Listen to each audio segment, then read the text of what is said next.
The Athenians called it the Acropolis. Free expression, ethics, art, philosophy.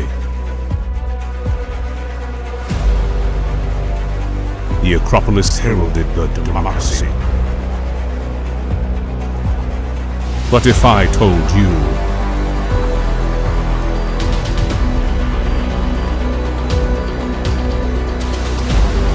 the Acropolis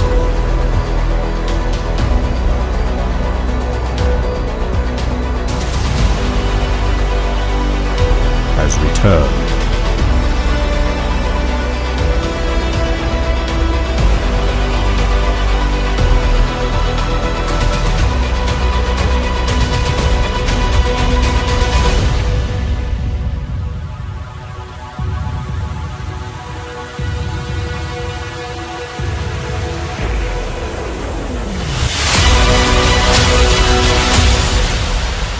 Acropolis News. News from the Acropolis.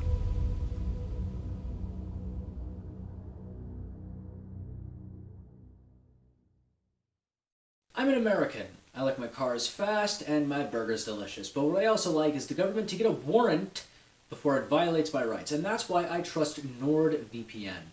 NordVPN is one of the most affordable VPNs out there with a wide listing range of features, including features that help boost your computer's overall speed and performance, which with the internet here, God knows, not only do I need and use, but the thing is, there is a good chance that you both need and could use a VPN yourself. So why not help the channel out? Click the affiliate link down below in the description and get yourself one of the best VPNs out there at the most affordable price. In the meantime, enjoy the rest of the show. America is doomed. There's a bunch of various factions in the United States, and they want power. They either want to be let alone, or they want to get into other people's business. There's no reconciliation. There's no point, and we're going to get into why there's no point, and we're going to get into who controls what and how this affects how people view things. So to start off with the tribes of America. This is hiddentribes.us. The Hidden Tribes of America. I forget where I saw this, but the minute I saw this, I knew I had to cover this because it's so good. All right. Progressive activists, 8% of the population. So true. Many such cases. Few would admit this. But anyway, traditional liberals, 11%. Passive liberals, 15%. Politically disengaged, 26%. Moderates, 15%. Traditional conservatives, 19%. Devoted conservatives, 6%. Progressive activists, 8% of the population. True, are deeply concerned with issues concerning black nationalist dog whistle, also known as equity, fairness, and America's direction today. They tend to be more secular, cosmopolitan, and highly engaged with social media. These are the people who are on Twitter all day with the current thing in their bio, as it were. Traditional liberals, 11% of the population, tend to be cautious, rationalistic, idealistic. They value tolerance and compromise. They have great faith in institutions. These people are what I like to call foreigners, okay, who have not assimilated to the United States. And this would also include it's going to be a spicy take, but I'm gonna say it, right? If you refuse to integrate into an integrationist society, it does not matter if you are born and raised in that integrationist society, you are, for all intents and purposes, a foreigner. Passive liberals, 15% of the population tend to feel isolated from their communities. They are insecure in their beliefs and try to avoid political conversations. They have a fatalistic view of politics and feel that the circumstances of their lives are beyond their control. This is a significant portion of Californians. Yeah, someone who lives in California, this is true. Politically disengaged, 26% of the population. Untrusting, suspicious about external threats, conspiratorially minded, and pessimistic about progress. They tend to be patriotic, yet detached from politics. These are the sorts of people.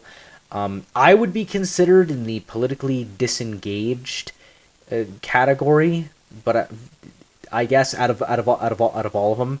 And when it says conspiratorially minded, that basically means you don't believe that the government is always the good guy in all times and all places. And honestly, the reason I don't trust the government is because I've read government documents that say that they've done terrible things. And these are documents written by people in the government, in government agencies, that are sending it to other government agencies about the things that they've done. So, I don't know, whatever, fine. Moderates, 15% of the population, are engaged in their communities, well-informed and civic-minded. Their faith is often important to their lives. They shy away from extremism of any sort. It's called a normal person, and being a normal person is completely normal, and it's completely okay. I wish it was more of the population, but oh well, fine. Traditional conservatives, 19% of the population, they tend to be religious, patriotic, and highly moralistic.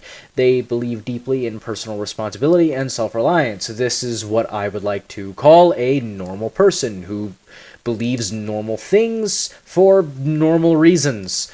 Devoted conservatives, 6% of the population, are deeply engaged with politics and hold strident, uncompromising views.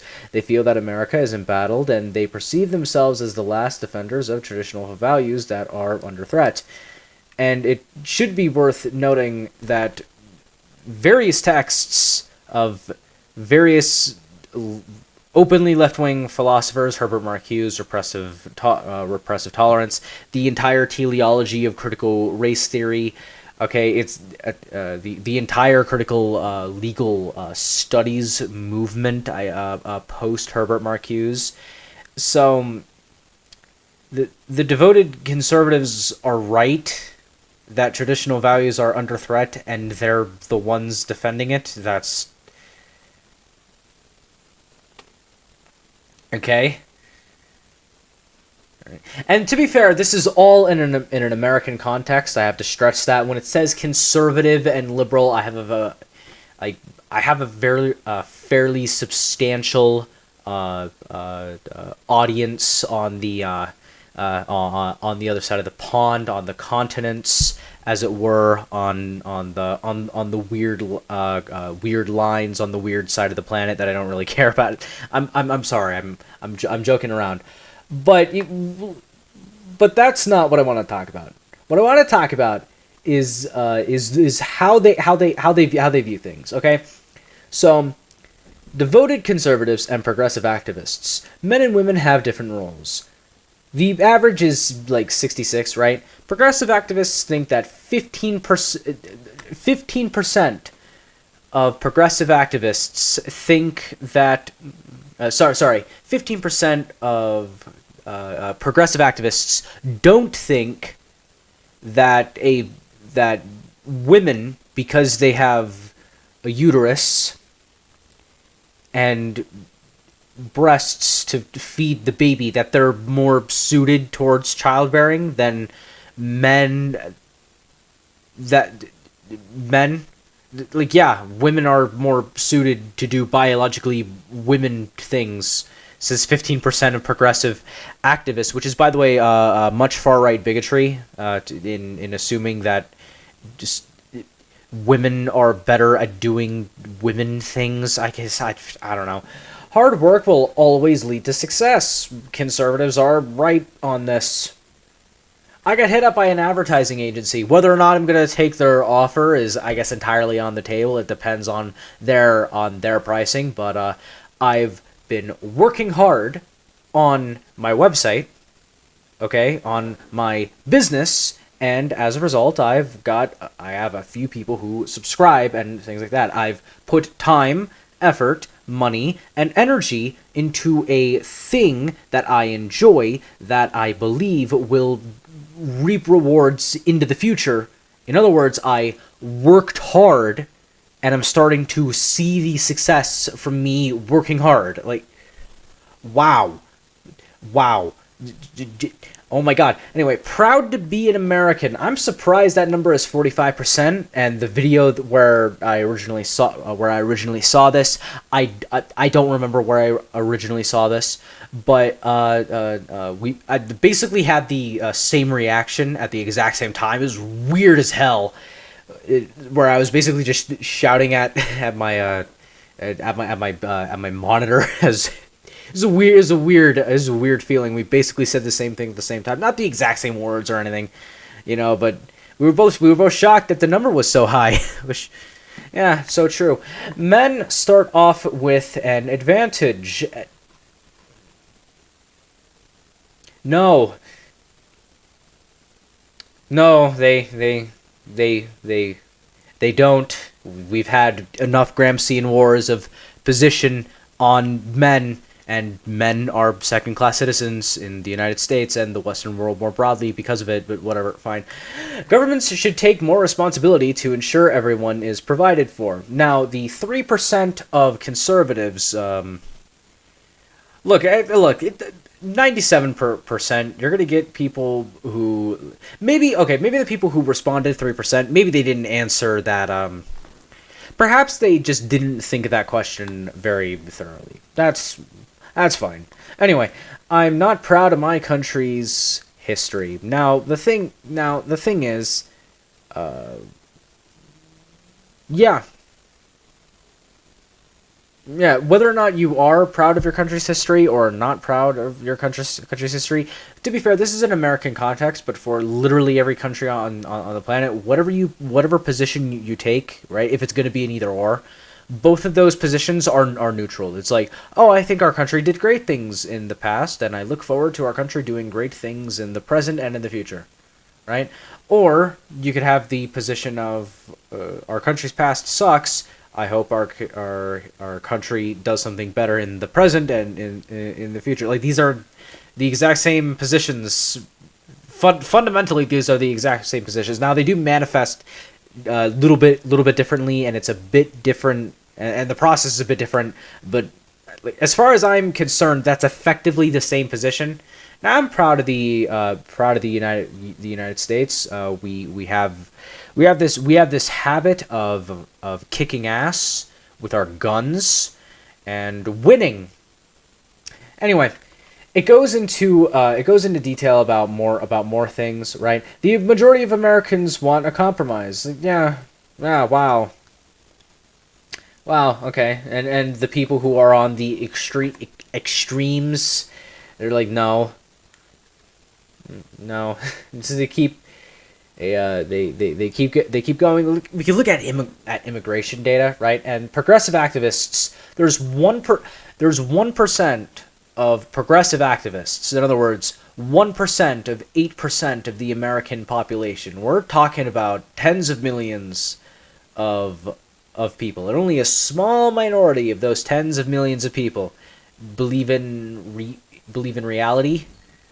And to be fair, Bernie Sanders called mass immigration a Koch brothers conspiracy to devalue the wages of the American worker. So this is a very recent thing to just be completely for immigration in all places and all times, but it doesn't reflect the reality of how everyone views things. The moderates are 50-50 on it. The politically disengaged are not in favor of immigration. Devoted conservatives obviously are not in favor of immigration. They're not in favor of colonization, and I'm so sick and tired. I'm just going to go on a small rant real quick. I'm sick and tired of people talking about the Great Replacement Theory in terms of immigration, okay? If a bunch of native Frenchmen, okay, let's say, I don't know, 40 million native Frenchmen, just assuming there's that many. Europe has a lot of small places compared to the American frontier. Let's assume 40 million Frenchmen came to France. 40 million Frenchmen came to the United States. Those 40 million Frenchmen refused to speak the language that the majority of the people speak. They refused to integrate. And by the way, people who are native to European countries have white skin, is why I'm using this example. It doesn't matter to me, but it matters to everyone else. So Whatever, fine. There. This is a stupid example, or I guess it's stupid that I have to explain it. But if a bunch of native Frenchmen from France, 40 million of them, came to the United States, refused to integrate in all places and all times with basically everything, to the point where the entire society around this immigrating group, right, who are refusing to integrate, right? What we would call that is colonization. What you have is a legion of people coming to a place that's already settled and saying, this is mine now, and you will do what I say. That's basically what's happening. It blows my mind that progressive activists don't see this, because we hear all the time about anti-colonialism and the blah blah blah blah blah blah blah. Okay, but they're not anti-colonialism. They are pro-colonization and are actively facilitating the colonization of the United States. And then when you call them out for colonizing the United States, they call you a conspiracy theorist. And then the thing that they say is a conspiracy theory, they then turn around and say, well, this isn't happening. But the fact that it's happening is a good thing. It's like, okay, shut up. But anyway, that rant is over. They apparently used Jonathan Haidt's moral foundations theory to go about this, and that is a perfectly reasonable way to go about the differences between left and right. People's politics are ultimately, in a way, a byproduct of their temperament. People who are highly individualistic tend to be would probably more align with individualistic ideologies. It's just normal. So now I gotta move on. The January 6th Commission has started doing their hearings for some reason, but they're doing it after they've done scumbag things, are currently doing scumbag things, and will continue to do scumbag things. Yeah. Michigan GOP gubernatorial candidate Ryan Kelly arrested on Jan 6 related charges. Now I have, let's see, 1, 2, 3, 4. Yeah, I have 4 articles that I've pulled up pertaining to Ryan Kelly being arrested on Capitol riot charges. And we could go into the editorialization on behalf of our educated bettors who are currently engaging in misinformation, and if our educated bettors are saying things that are provably false, then you could just say that they're lying. When your educated bettors get something wrong, it's not because they made a mistake, it's because they got it wrong on purpose. I've said these things before. All previous Trevor reports linked down below in the description, as always, of course. But let's see. So they're basically saying that Ryan Kelly was part of the Capitol riot. Oh my gosh! Wow, that's so terrible. And they're using these images. So they're saying this guy is that. They're saying that guy is this guy. Now this guy looks to be a bit skinnier. But to be fair, some time has passed. Maybe he's hit the gym. Maybe he's had less salad. Maybe a little bit more potato chips and cookies since then. Truthfully, I prefer he hit the gym because everyone should be healthy, and you got to take responsibility for your own health. But this article goes really far down before it goes into how they think, or this article. And this article was the article that was used as the source for all over the corporate press, the New York Times, Washington Posts, the CNN article, which we're going to get into in a minute, right? It really does bury the lead. And what the January 6th Commission, according to the article, all right, the corporate press article that the corporate press cited because the cathedral. I'm not a neo-reactionary, by the way, but shout out to Marcus Muckberg for coining some terms as it were. This isn't anything, right? It doesn't look anything like him. I guess it kind of sounds like him, but they're basically like, okay, so we have this person that vaguely looks like this person, but this person is covering parts of his face in basically every photo. But the FBI arrests Michigan Republican gubernatorial candidate Ryan Kelly on January 6 misdemeanor charges. Basically, he potentially committed trespassing. Which, okay. The criminal complaint obtained by Fox News Digital charged Kelly with knowingly entering or remaining in a restricted building or grounds without lawful authority, disorderly and disruptive conduct in a restricted building or grounds, knowingly engaging in an act of physical violence against person or property in restricted building or grounds, willfully injure or commit any depredation against any property of the United States. All are misdemeanor offenses. These are misdemeanors, not felonies. Okay, and they did this to Ryan Kelly, the same thing they did to Peter Navarro. Oh yeah, by the way, I missed a Trevor report on Wednesday. I just wasn't feeling it. Anyway, but I'm just gonna apologize for missing it on Wednesday, but it's basically what the January 6th Commission seems to have done, and, you know, I guess you could forgive me for being a bit facetious, but they seem to be, okay, we found this white guy. And we found this white guy that vaguely looks like this white guy. And so basically something critical race theory, Kimberly Crenshaw, Karl Marx, guilty. Seems to be what they have done. Is that a bit facetious? Am I not being very charitable? Yes. Do I care? Not really. They're not being very charitable either. They're the ones being racist. FBI arrests Michigan gubernatorial candidate on charges related to FBI in. Ooh, that was a Freudian slip there. Candidate on charges related to involvement in January 6th riot. GOP Michigan gubernatorial candidate. I've already read that. Kelly, 40, in Ellendale, Michigan, was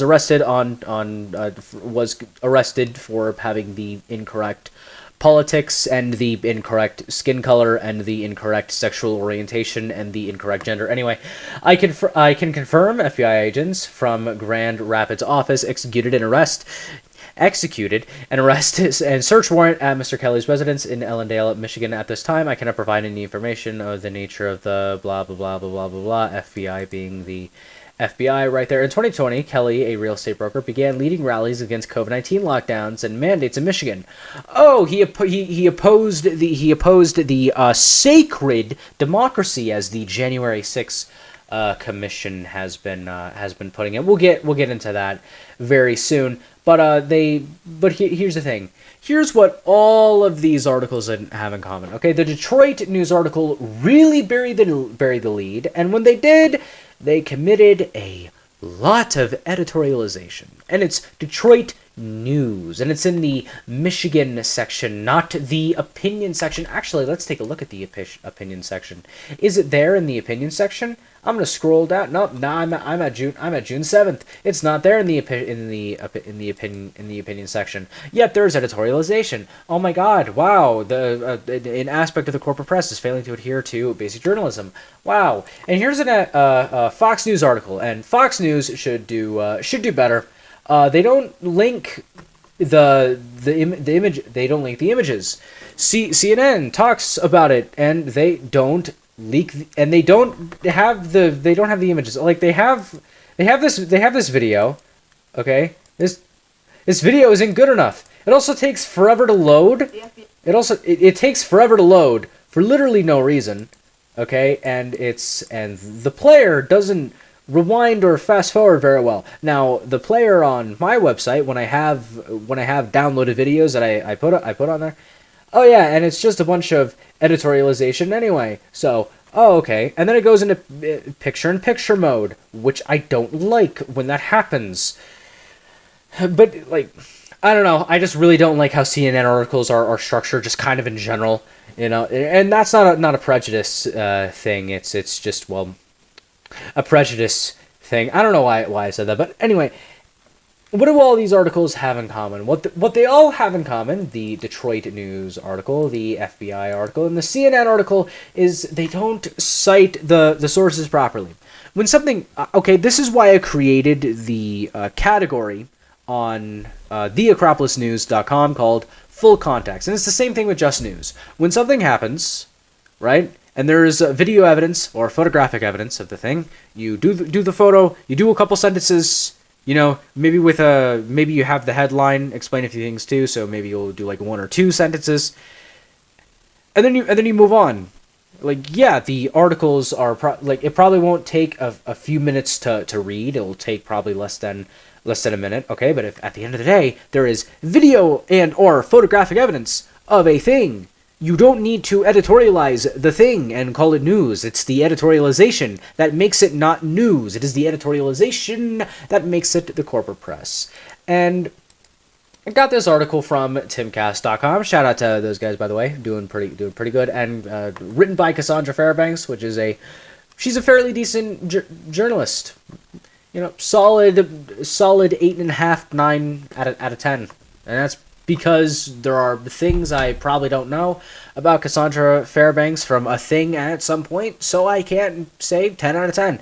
But anyway, the leading Michigan Republican gubernatorial candidate, I've already talked about this, and this has it does a few sentences, but most of these sentences are just additional sources, and it also talks about Detroit news, by the way, but it also just gets the photos. Now these photos and what it has here, right? They're not convincing. It doesn't convince me that these people are necessarily the same person. But they also gave Ryan Kelly the Peter Navarro treatment, where the FBI arrested both of them like they were members of ISIS. Here's the thing. I'm completely okay with just arresting members of ISIS because members of ISIS have the incorrect politics. That's how they view 50% of the population. They view their opposition as ISIS, okay? And now we gotta get into, like, the actual January 6th committee, which is just... My God. I had the unfortunate and mispleasure of watching about an hour and a half, 2 hours of it, something like that. I honestly didn't know it was on today, but today being Thursday, this video goes out on a Friday. You get what I mean. And I caught Liz Cheney, and Liz Cheney was... Like, I've never actually heard Liz Cheney before. Liz Cheney is a chore to listen to, okay?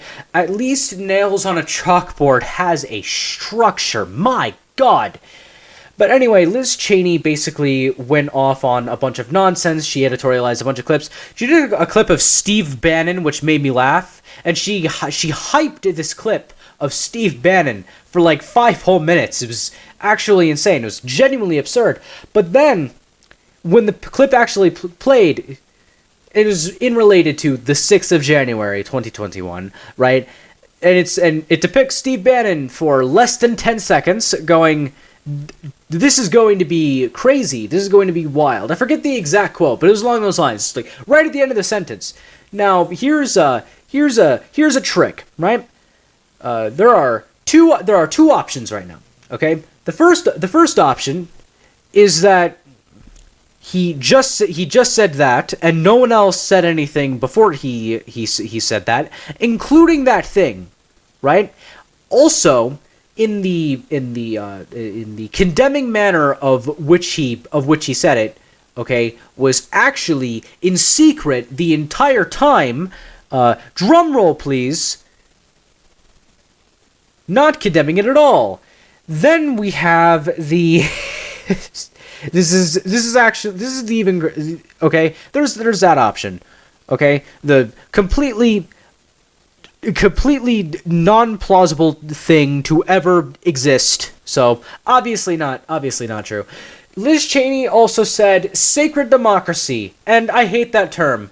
And the reason I hate that term is because it implies that there is something sacred about the government and not the people. We the people, Liz Cheney. We the people. Okay? But to be fair, Liz Cheney and all of her other neocon, neolib, uniparty comrades, as it were, they're used to bombing kids in foreign countries, and they're used to devaluing the wages of we the people. So I'd imagine, and she said that it was worse than Pearl Harbor, which shut up, you stupid bitch, Liz Cheney. Shut up. That's the dumbest thing you could have possibly said. But here's the thing. The reason I'm saying that is because I live in reality where I live and speak and talk and interact with normal people on a daily basis. Liz Cheney is an aristocrat who hangs out with aristocrats and has aristocrat ideas and beliefs. So when she goes off into the sacred democracy, right? It was an attack on the sacred democracy that was worse than Pearl Harbor. To be fair, she didn't. At least she didn't say, unlike her fellow aristocrat comrades, as it were, that it was worse than 9/11. Which I've written an article on theacropolisnews.com about why they probably should not play that game because it is a losing battle. But where I was wrong in that article was it assumes that most Americans live in reality, when in reality about half of close to about a third of Americans, not half, sorry, don't. They don't live in reality, okay? But then Liz Cheney would go off about, if you were playing a drinking game and you took a shot of whiskey every time one of the people on this commission said, but especially Liz Cheney, said conspiracy theory, you would die of alcohol poisoning in approximately 4 minutes 20 seconds. I don't know when you would have or would not have died of alcohol poisoning from that. I just kind of felt like saying 4:20. But anyway, it was going off on how, the conspiracy theories. Oh, you mean like how the conspiracy theory of the Capitol riot on Jan 6 being a burning at the Reichstag moment for the United States? I've read this article in its entirety multiple times. All Previous TrevorReports linked down below in the description. Blah blah blah blah blah. But in this article, it says exactly what the title says it is: the secret history of the shadow campaign that saved the 2020 election. And by saved, it means using evil tactics in order to exploit. I hate when articles do autoplay. I hate it when they do that. It's so annoying. But anyway, it goes into. No, let's go into the architect. Sometime in fall, I'm not gonna read it. This is a really, really, really long article, and I'm coming close to the end of the time frames here. But I highly recommend you read this article yourself. If you see it on screen, click up a link down below in the description. And if you're listening to this on podcast platforms, you can go to theacropolisnews.com to get the full show notes. But yeah. Anyway, you could also. Let's actually go into the timeline of the 6th of January, 2021. You could watch Trump's full speech, where you can hear the rhetoric of the racist, sexist, homophobic, alt-right, neo-Nazi, maggot fascist, in the blah blah blah blah blah blah blah blah blah blah blah. There's conspiracy theories and the blah blah blah blah blah blah blah blah blah blah blah. Okay, and you could do that. You could engage that. You could also engage in the evidence. Here's the thing I haven't brought up in a while. There's a website called Here'sTheEvidence.com where you can go into all of the debunked conspiracy theories of everything related to if you're listening, I did the air quotes with my hands, about voting irregularities in the 2020 election. It's called Here Is the Evidence. They don't take an editorial stance. They just do an aggregate, and it's and all of these articles are the corporate press. Sorry, not just articles. All of the information in here is video evidence, photographic evidence, and the corporate press. So, I mean, if it's a insane, debunked, crazy conspiracy theory that only a racist, sexist, homophobic, alt-right, Nazi, maggot, fascist bigot would believe, well, just like the Buffalo shooter, the racist, sexist, homophobic, alt-right, Nazi, maggot, fascist bigot, or whatever they're saying about the Buffalo shooter. I haven't checked on the corporate press I haven't checked on whether or not the Blue Anon cult has received a system update yet regarding the Buffalo shooter. But it seems that everyone who believes these insane conspiracy theories tends to just look at photographic evidence and video evidence and just read the corporate press occasionally. So, yeah. But there's also because here's the thing. Whether or not you believe that the 2020 whatever claim you want to believe about the 2020 election, okay, that's fine. That's your prerogative. You can do what you want. You can look at the information yourself, okay, and I don't know, stop treating your opposition as second-class citizens and stop acting holier than thou. But to be fair, that's like trying to train a chicken to be quiet. It's never going to happen. But there's also the New York Times' own timeline on this, okay? Trump was doing his own speech, okay? New York Times, okay? This is one of these. This is a leftist publication, always been a leftist publication since its inception, okay? During World War One, they actually.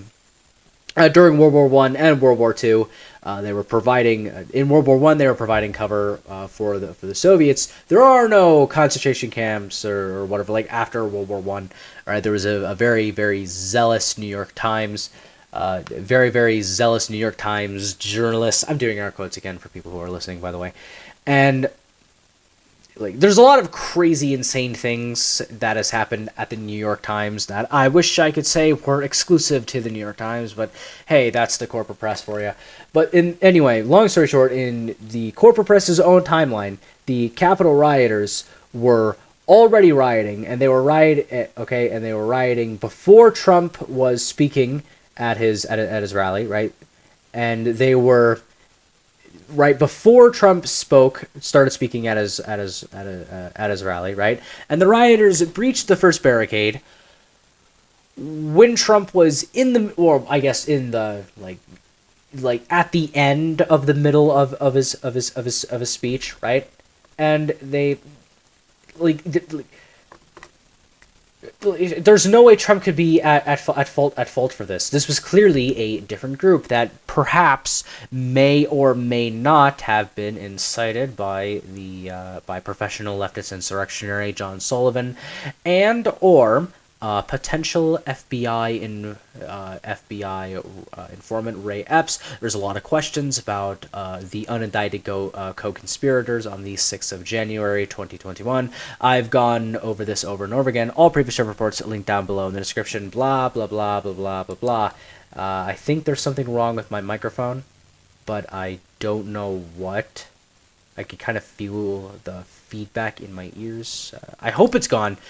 But anyway, I'm going to go into the final segment. And the point of this final segment, I'm going to be really, really quick, coming really, really short on time right now. But it's been a year. Okay, it's been a year since the start of the Trevor Report. This isn't like an ad spot for the Trevor Report or anything. Like, I got some memes or whatever that I made myself, by the way, which I'm not very proud of because, well, they suck. But anyway, it's... All right, there is Joe Biden, the Joe Biden gaffes, right, all the way throughout his campaign and stuff like that. There was, you could just look into, I guess, my entire discography. I don't know the correct word for that, but but like it's been a year, and so much has happened with politics. Okay, all of the conspiracy theories, the corporate press. Put out the corporate press saying that aliens were real. You remember? I don't mean to sound like the member bears from South Park, but remember that, right? Remember when that racist shrink went on that like rant about that if you replaced the word white with the word Jew with what this insane crazy lady was talking about,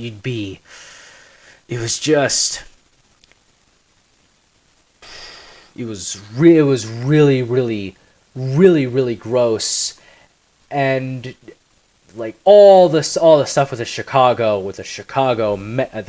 mayor, right? The DOJ classifying people who aren't in favor of the government, who think that the government is good in all times and all places, calling them patriot extremists.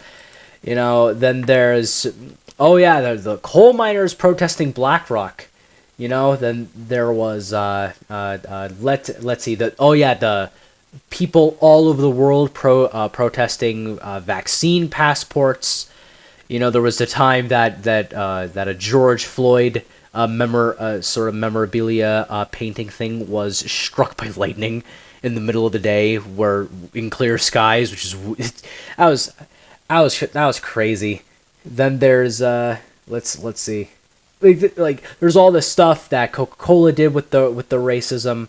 Okay, like the Democrats in New York City, like going full anti-democracy, or late last year, the entire Joe Rogan fiasco, and I'm currently in September. Okay, like it keeps going. Oh yeah, there was the California recall election. So much stuff can happen, especially with politics. Okay, in a year, and it's kind of crazy, and it's very surreal because I'm noticing my archives getting bigger and bigger and bigger. But I'm just gonna leave it at that. In the meantime, my name is Trevor Brown, and you just watched the Trevor Report. Do click the Linktree down below in the description that I was forced to make by myself because Linktree banned my Linktree, so I made my new one down below in the description. The Trevor Report is sponsored by Acropolis News Network, the world's first fully independent media organization powered by peer-to-peer advertising, Liberty platforms, and cryptocurrency. On Acropolis, on theacropolisnews.com, we have a different standard of journalism. We adhere to the Nicomedean ethics as outlined by Aristotle, and unlike a traditional show, what we have at Acropolis News Network is a decentralized network of fully independent online content creators. You can go to where to watch/chat/support over on theacropolisnews.com, where we have a bunch of information where you can contact Acropolis News Network and even engage with the wider audience of the Acropolis. And we also have a premium subscription, and with this premium subscription you can get access to a ton of cool features. Cool features like an entire series where not only do I break down the best arguments of critical race theory, I also go over how to defeat those arguments and a counter narrative specifically for integrationists in order to counter the cultural colonization that critical race theorists engage in. I also have this article that I just put out there where it's basically I analyze time travel as a concept, and I go through and I draw on Michael Oakeshott and Aristotle in order to navigate a way through determining the validity of time travel without going into the science of it, and actually going into why going into the science of it is kind of pointless. So if you want to check those out, do get a premium subscription, and in the meantime, I hope you enjoyed the show.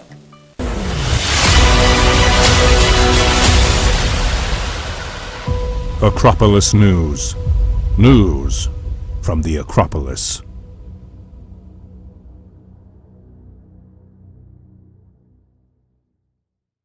All of you brilliant viewers out there, my name is Trevor Brown. I am the editor-in-chief of Acropolis News Network because I can give myself whatever name and title I want because I own it.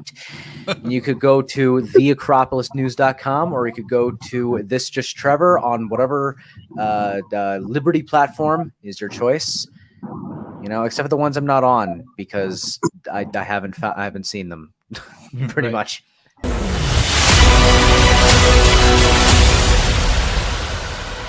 Acropolis News. News from the Acropolis.